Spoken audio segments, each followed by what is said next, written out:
মানিকগঞ্জ শিবালয় উপজেলা মহাদেবপুর ইউনিয়ন সরকারি degree college মাঠ বারঙ্গাইলে মঙ্গলবার বিকেলে বিএনপির প্রয়াত মহাসচিব ভাষা সৈনিক বারবার নির্বাচিত সাবেক সংসদ সদস্য ও সাবেক চিফ হুইপ বীর মুক্তিযোদ্ধা মরহুম খন্দকার দেলোয়ার হোসেন স্মৃতি ফুটবল টুর্নামেন্ট 2025-এর প্রথম সেমিফাইনাল খেলা অনুষ্ঠিত হয়।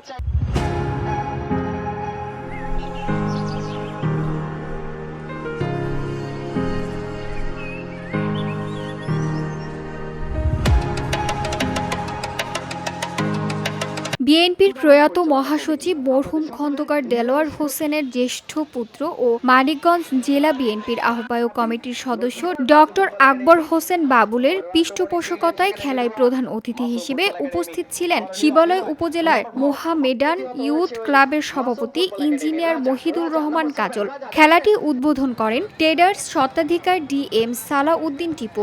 বিশেষ অতিথি হিসেবে উপস্থিত ছিলেন ইয়ুথ ক্লাবের সাধারণ সম্পাদক আল ওয়াদুদ মিয়া BIWTC আরিচা অঞ্চলে কর্মরত মোহাম্মদ কোহিনুল ইসলাম মিজান ও মোহাম্মদ মিজানুর ভূঁইয়া সহ অন্যান্য ব্যক্তিবর্গ। VOD Bangla news desk.